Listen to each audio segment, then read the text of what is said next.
On vous souhaite la bienvenue à ericlatour.com. Quand on est parent d'enfants handicapés, ça demande du courage, ça demande du temps et de l'énergie. Et se battre contre un système et tenir des levées de fonds pour s'aider soi-même, pour nous-mêmes et pour notre enfant. Eh bien, cette dame, Marie-Claude Audet, a lancé il y a quelques années un match d'impro avec des comédiens de la LNI. Et cette année, elle ouvre son cœur pour partager les recettes de cette soirée bénéfice pour un autre enfant de la région, Louis Gaudreau. On les reçoit à l'instant.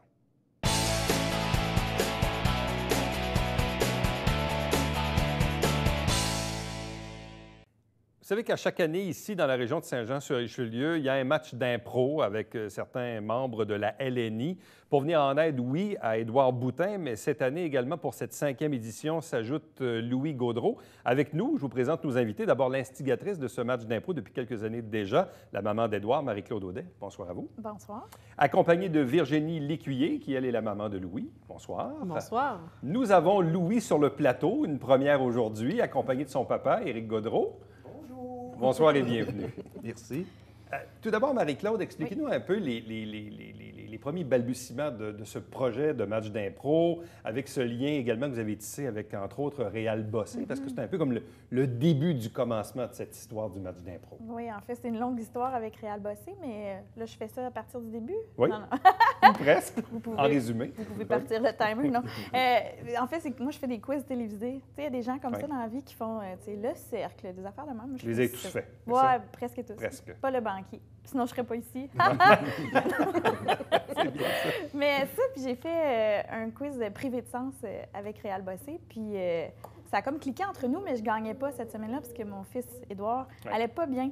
Mais j'étais high pour le show parce que je suis un peu comme ça, tu sais, on a un show à faire, donc on le tourne. Puis Réal m'a dit « Comment tu fais pour avoir de l'énergie comme ça? » J'ai besoin de 600 $ pour payer des pneus d'hiver. C'était mon seul objectif, puis ben voyons donc. Là, parce que moi, quand je rentre sur un plateau, je parle pas nécessairement de mon fils, je fais pas ça pour ça.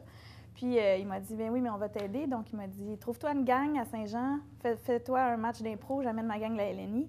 Puis j'y croyais pas, mais il l'a fait. Puis là, c'est la 5e année qu'il fait ça. Incroyable, hein? Incroyable, pour vrai. Édouard a maintenant 9 ans. Oui, oui. Comment va-t-il, Édouard? Bien maintenant. Ça fait 3 semaines qu'il va bien. Pourquoi ça fait 3 semaines?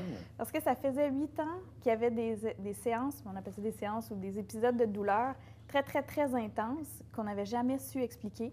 On avait beau y faire des scans, des scintigraphies, des examens, des prises de sang.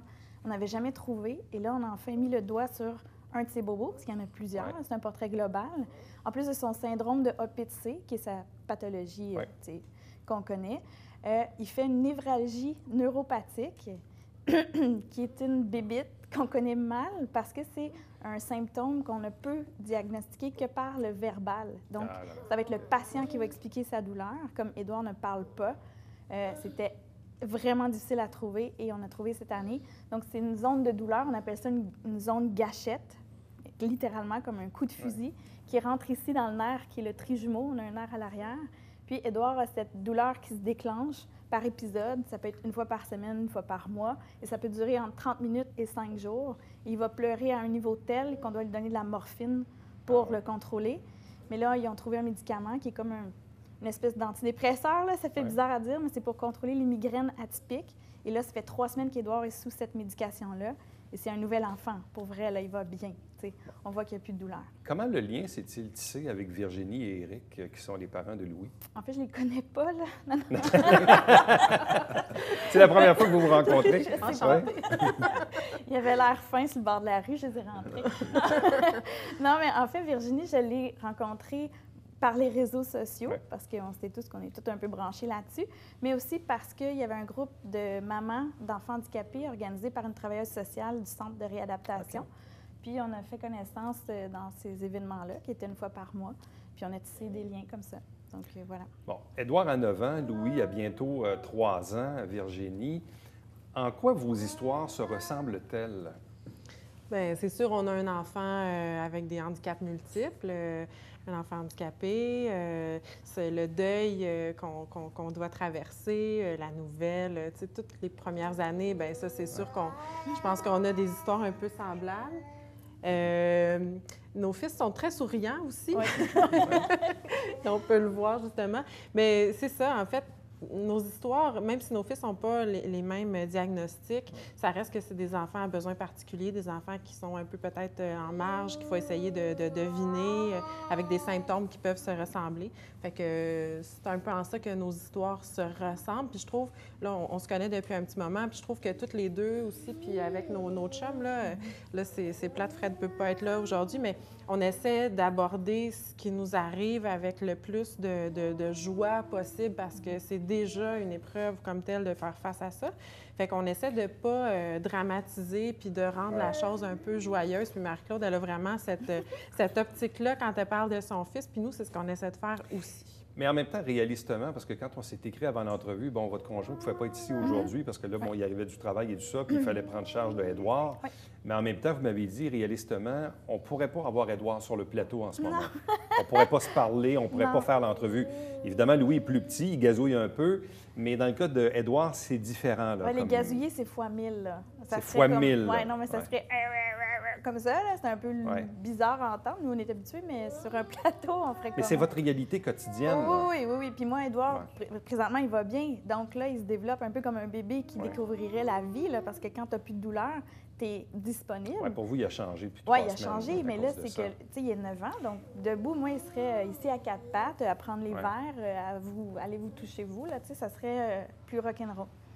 Virginie, les quelques fois qu'on s'est vu avec Éric, vous étiez souvent comme en attente d'un diagnostic final, parce qu'on y allait, comme on dit, par élimination. Là, il a bientôt 3 ans.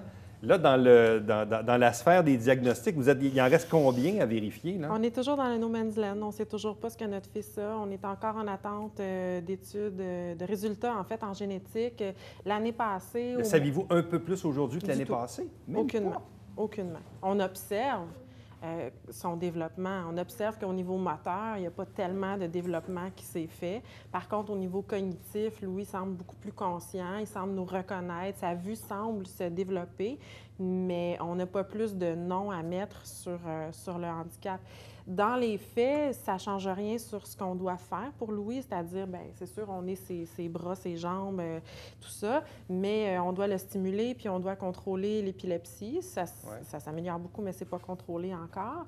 Mais ça fait quand même en sorte que quand on nous demande c'est quoi le diagnostic de votre fils, par exemple, pour recevoir des soins ou ce genre de choses-là, bien, on n'a pas de diagnostic à donner. Fait que c'est quand même une béquille là, quand on arrive avec des programmes là, pour aider les familles. Oui, parce que les programmes sont bâtis, ça prend comme un mot, quelque chose. Sinon, là, ça comme on dit, on est dans la craque du plancher. C'est ça. Mais des cas, de toute façon, les maladies orphelines, c'est toujours des cas tellement uniques que c'est difficile de les faire rentrer dans les cases. Puis malheureusement, le système est conçu comme ça. Il faut rentrer dans les cases pour avoir les services. Éric, c'est quoi votre vie? Oui, c'est toi. C'est moi, ça? C'est quoi votre vie au quotidien? Bon, là, d'ailleurs, tu es arrivé un peu à la course. Là, tu es allé le chercher à la garderie tantôt. Parce qu'il va au CPE à Saint-Blaise. Là, vous avez un arrangement particulier, je pense, depuis un certain temps. Mais votre vie ressemble à quoi? Un 24 heures, être parent de Louis sur 24 heures, ça ressemble à quoi? Bien, on se lève dans les alentours de 5 heures le matin.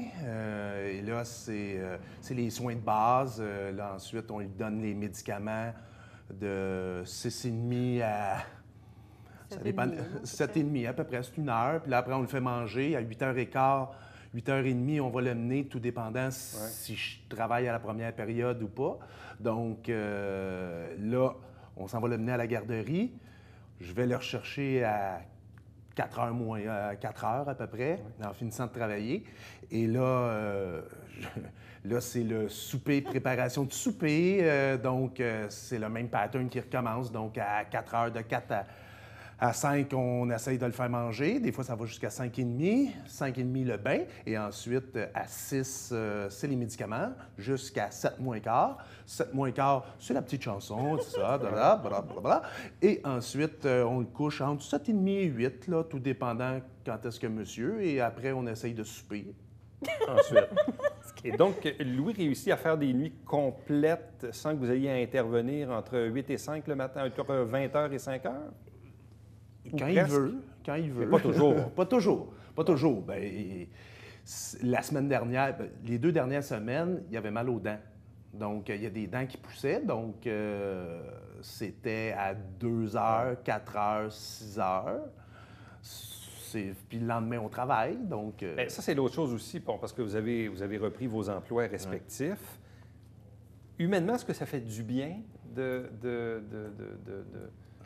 travailler, d'avoir une occupation autre, c'est drôle à dire, mais autre que d'être centré sur Louis 24 heures sur 24, ou est-ce qu'on y pense quand même là, au travail? Bien, c'est sûr qu'on y pense quand même. Là, c'est Louis n'a pas bien été ce matin quand je l'ai laissé à la garderie, donc j'espère que ça va bien. J'ai toujours mon téléphone Qui est pas trop dans loin. dans ma classe pour que si jamais il y a quoi que ce soit, bien, les élèves le savent. Là. Donc, si le téléphone à M. Éric sonne, bien, c'est... Ça peut arriver. Ça OK. peut arriver, puis bon, ça se peut que je parte. Donc, mais c'est tout le temps, tu as tout le temps ça en tête. Puis, bon, oui, c'est le fun, on fait autre chose que de toujours s'occuper de Louis, mais ça reste que le cerveau, il n'arrête pas, là. C'est tout le temps, tout le temps, tout le temps. Tu es tout le temps, OK, il ne faut pas que j'oublie, là. Aujourd'hui, c'est pour ça que je suis arrivé en retard, on avait le contracteur pour l'adaptation de la maison. Ouais. Donc, là, il est arrivé un peu en retard. Donc là, ça a été plus long que prévu. Donc, oui, bien là, il faut que j'aille chercher Louis. Là, vous avez un Faut pas- véhicule adapté maintenant. Oui, c'est ça.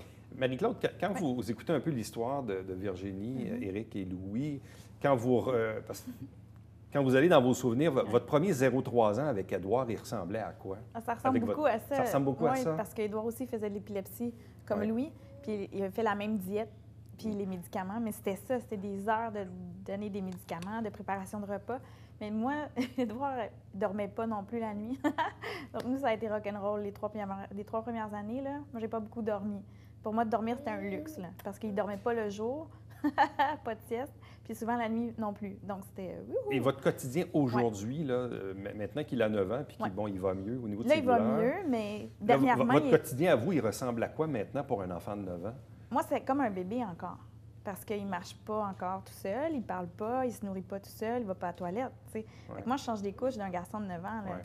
Fait que c'est quelque chose. Parce que moi, le matin, je me lève à 6 heures, puis de 6 à 8, c'est Édouard seulement. Tu sais, pour le préparer à aller à l'école, parce qu'il va à l'école Marie-Rivier. Ça, c'est bien, mais ça, c'est quand il y va. Parce que jusqu'à ce qu'on trouve maintenant la douleur qu'il avait, depuis janvier, moi, j'étais toujours avec lui à la maison. Mais ça m'intéresse ce qu'Éric disait sur le travail et tout ça. Parce que mon conjoint, il était vraiment désolé de ne pas être là ce soir parce qu'il trouve qu'il a l'air du père absent.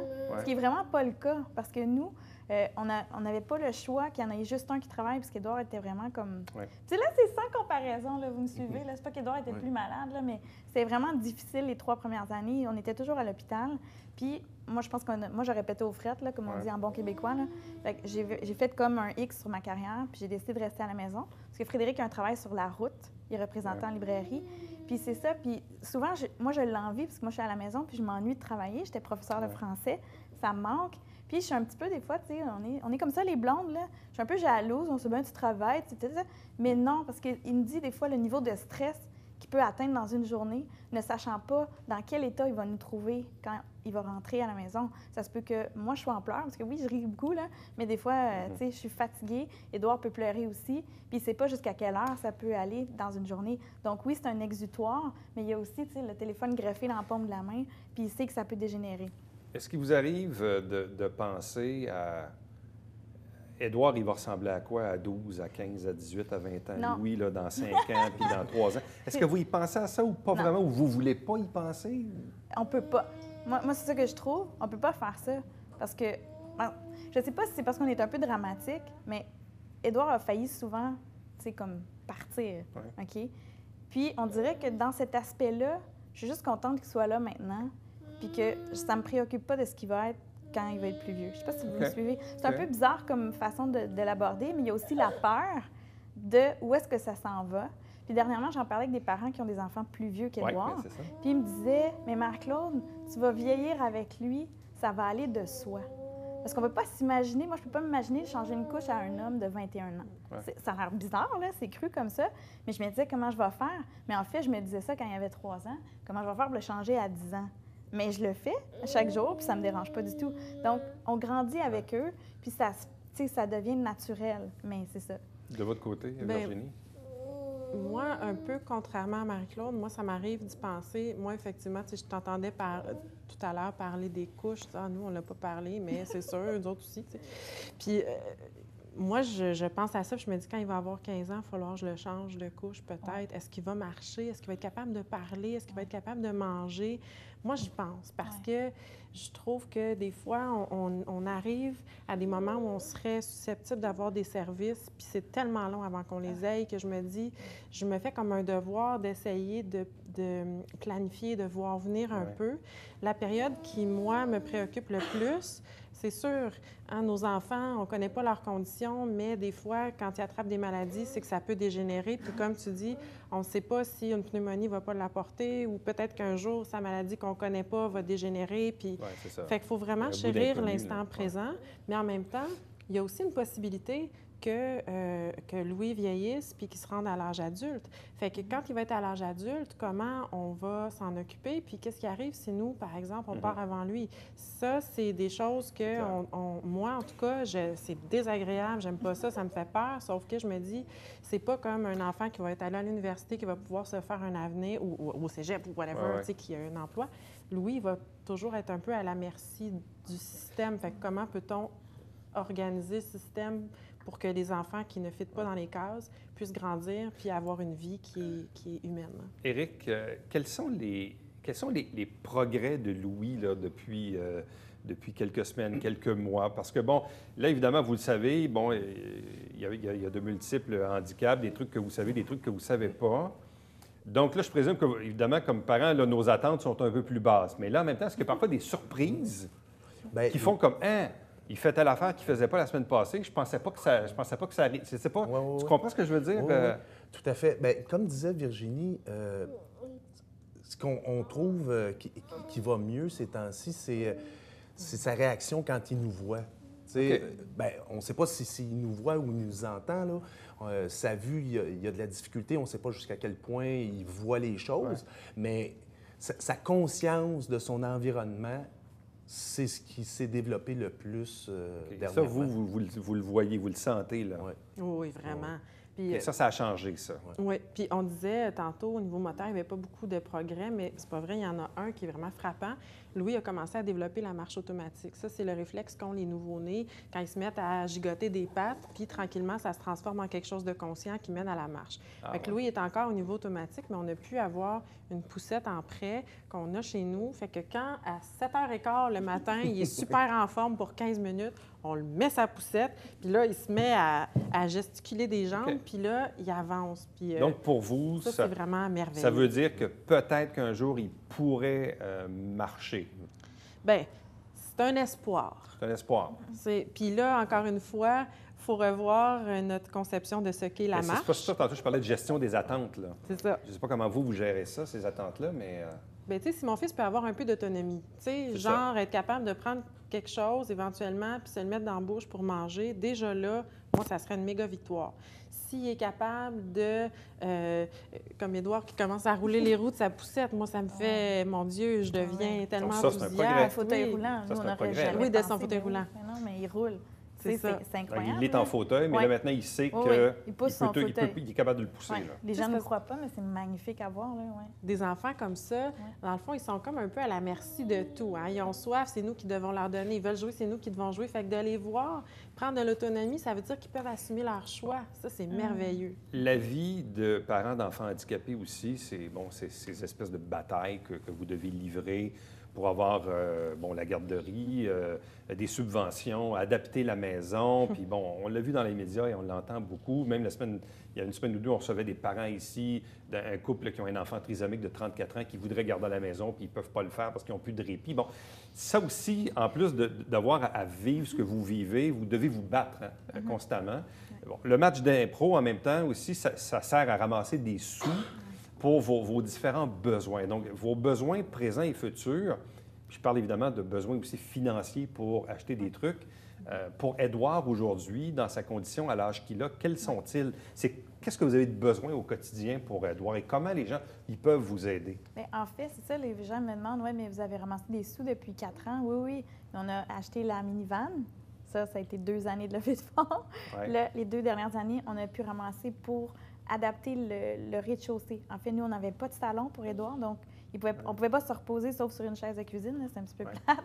Donc là, on a abattu un mur au rez-de-chaussée pour créer un espace ouvert où il peut rouler avec son fauteuil maintenant tout seul, puis jouer avec sa marchette, puis nous, s'asseoir sur un sofa et regarder la télé en famille.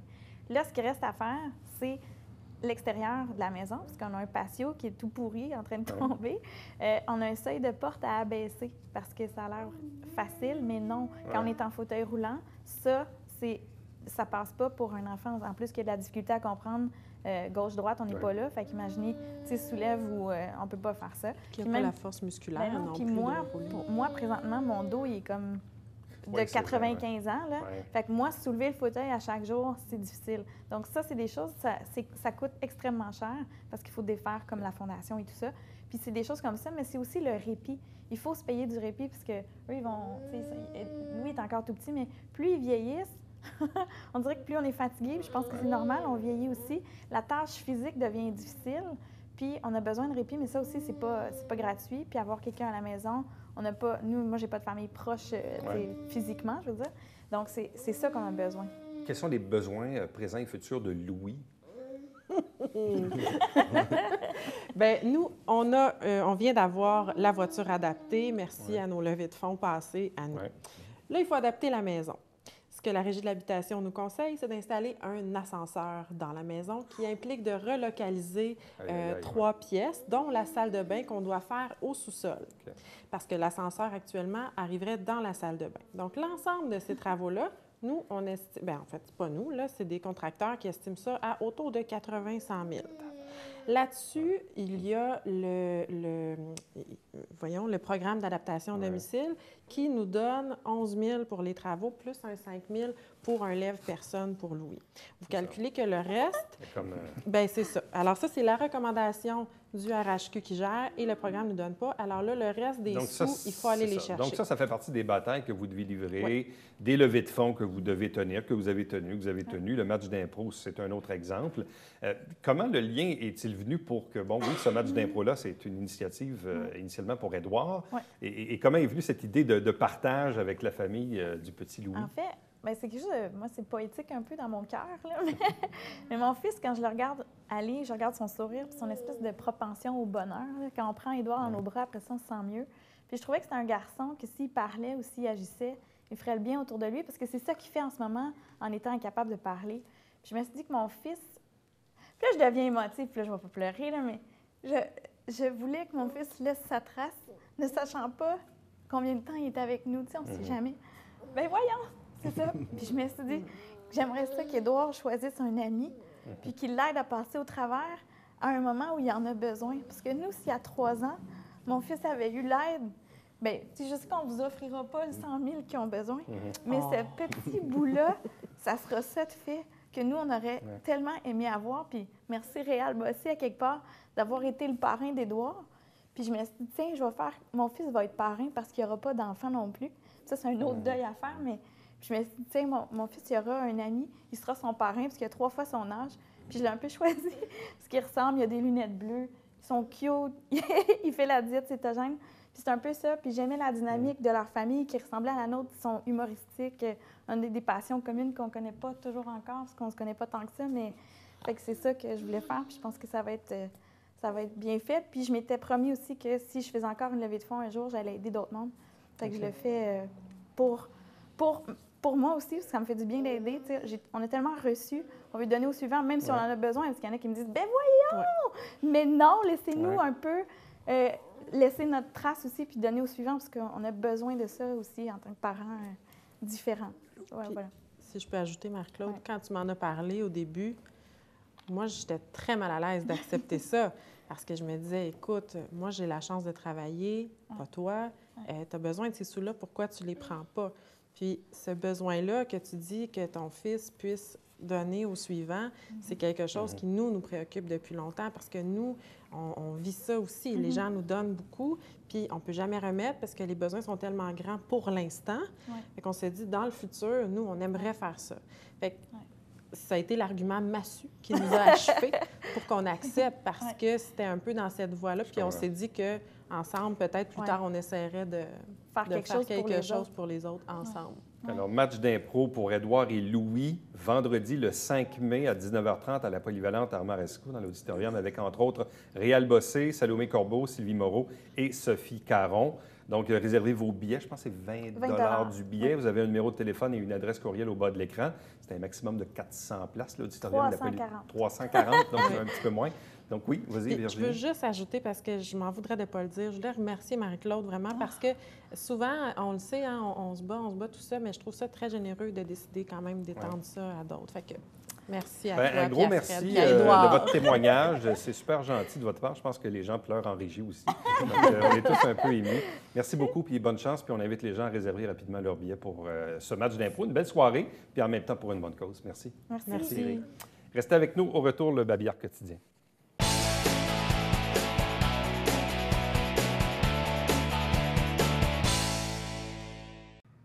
Salut, ici Alexandre Baudouin. Et François Trépanier. François, cette semaine à Sport Express, on parle de natation et de golf. Oui, avec Aurélie Rivard, notre championne. Et toi, c'est qui ton invité? Frédéric Tessier. Mais ça va bien les deux parce qu'il envoyait toujours sa balle à l'eau, lui. Ne manquez pas ça.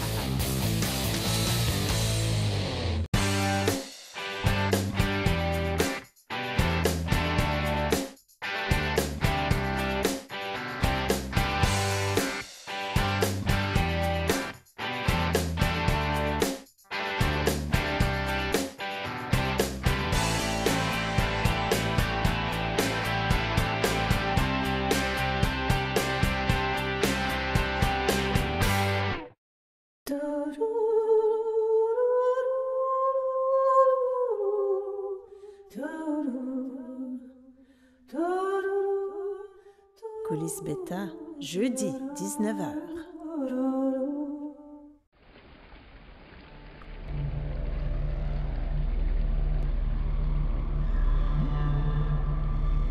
Télévision du Haut-Richelieu.